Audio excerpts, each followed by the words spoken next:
There are many ways to argue this. R.C. is just a master of this with his knowledge of Aquinas and Augustine, and many of them who've given such powerful, especially Aquinas, who was the master theologian and thinker of his time with his 5 ways and so on. Basically, no matter what kinds of arguments you've heard, they filter down to 2 or 3 very strong forms. Some like to call them proofs, some like to call them evidences, some like to call them arguments, some like to call them the coherence factor. I like the way Dallas Willard has summarized it, taken the best of these and actually just come with 3 stages of argument. Here's the first stage. Stage number 1, it is the nature and existence of the physical reality that we see. Now listen to this statement very carefully. However concrete physical reality is sectioned up, the result will be a state of affairs which owes its being to something other than itself.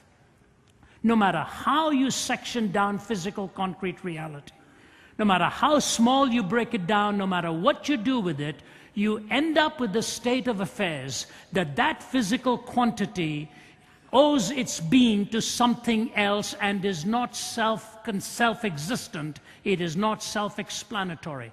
If I were to bring an apple to you and show you that apple, you can cut that apple down, you can grate it, you can slice it, you can take it under all kinds of telescopic or microscopic study or whatever it is, you'll end up with the same reality that it doesn't explain its own existence. Now, that every physical state, listen now, no matter how inclusive, has a necessary condition in some specific type of state which precedes it in time and is fully existent prior to the emergence of the state which it conditions. What does that mean? You take this apple.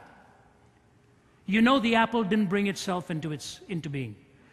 Whatever was needed to bring that apple into being, a full-grown tree in your backyard or whatever, had to pre-exist, and all the conditions needed for that tree to exist prior to the bringing forth of this apple had to be completed in time in order that this apple through the blossom may then ultimately grow as a fruit on that tree. The apple doesn't explain its own existence. It is dependent on something which also had to be completed in time in order to produce the entity you are discussing. But the reality is, neither does the tree explain its own existence. You go back across a series of physical causes, and there is not one example in the physical universe of a physical quantity that explains its own existence. And to add to it, if you start back from the apple I'm illustrating and go back all the way to the series of causes, you cannot have an infinite series of causes in time, because if you had to have the infinite series of causes, it would never have arrived at this moment. If you have a domino called X, and you've got to have an infinite number of dominoes falling before X falls, you will never get to X, because you will need an infinite number of dominoes to fall. So what is it we have posited by this point? No physical quantity explains its own existence, and no amount of time can consume an infinite series of events to bring you to the present. Which means all of these somewhere have to be explained by one self-existent cause which is not physical. Because a physical quantity, as we know it in reality, it cannot explain its own existence. C.S. Lewis puts it this way: an egg which came from no bird is no more natural than a bird which had existed from eternity. An egg which came from no bird is no more natural than a bird which had existed from eternity. So stage 1 is that we do not have one instance of a physical quantity that completely explains its own existence. Stage number 2 It is the argument to design, not from design. Try and understand the difference. Very important difference. It is the argument to design and not argument from design. What is an argument from design? If you take the vastness of the universe, for example, think about it. There are flames of the surface of the sun, which are 40 times higher than the entire dimension of this earth.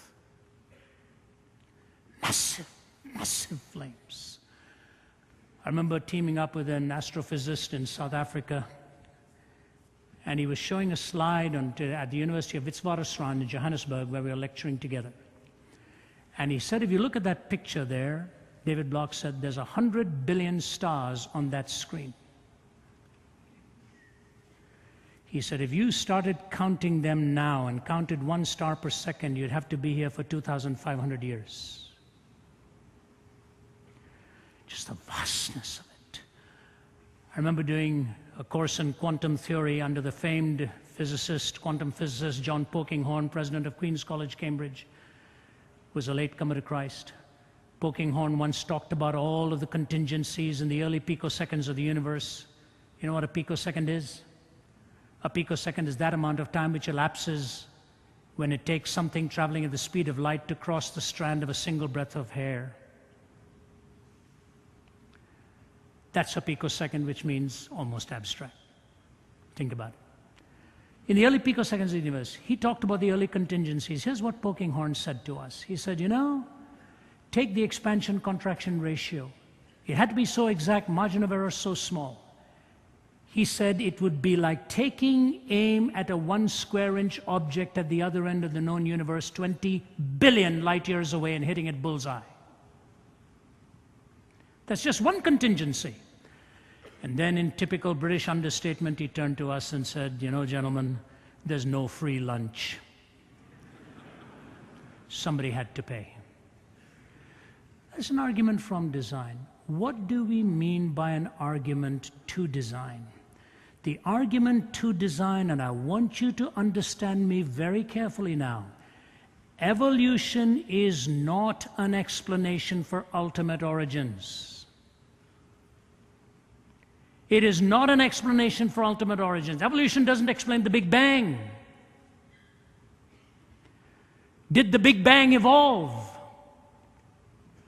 What caused the Big Bang? If you were in your room sleeping at 3 o'clock in the morning and you heard a little bang, you'd want to know what the little bang was. We just think we've talked about the Big Bang and we've solved it. The Big Bang didn't evolve.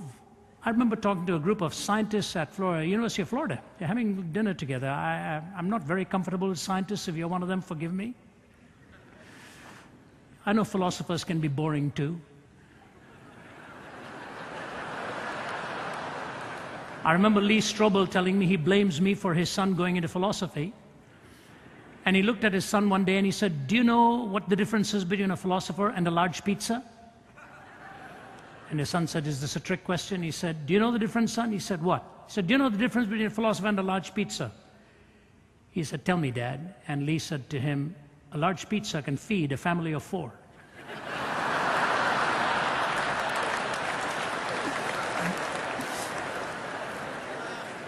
So we're having dinner, physicists and myself, waiting for the dinner to be over so I could leave and sound normal again.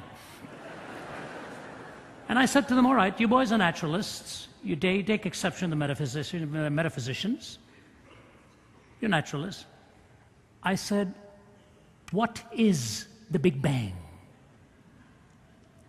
He said, well, it's where everything was reduced to a singularity. I said, and? Don't you always say it's where the laws of physics actually break down? That's true. I said, so even your starting point is non-natural. If the laws of physics break down at the singularity, then your starting point is also not natural. Do you know what one of them said to me? We retain a selective sovereignty over the issues we like to extrapolate from.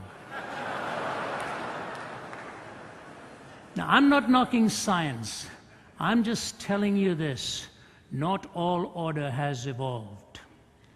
The argument to design, there is a configuration and a coalescing of intelligent entities and quantities that predispose the possibility of the resultant entity that came into being. I had dinner with Francis Collins, the co-mapper of the human DNA. He said to me, when I finished my studies on it, he said very simply, I have to say this to you. I felt I was looking at the book of life, 3.1 billion bits of information. When I finished speaking at Johns Hopkins, prior to me was Francis Collins. My wife was with me and we were listening to his talk. It's one of the most spectacular things I've ever seen. He showed us on the screen a beautiful, geometrically perfect stained glass picture from York Minster Cathedral in England. And he put it up on the screen. You're wowed. Then he divides the screen, and on the right he shows a slide of the design of the human DNA. There was an audible sound in the audience like, wow. And most of them were skeptics. When I see the heavens and the work of your hands, the moon and the stars which you have made, what is there in man that you should keep him in mind?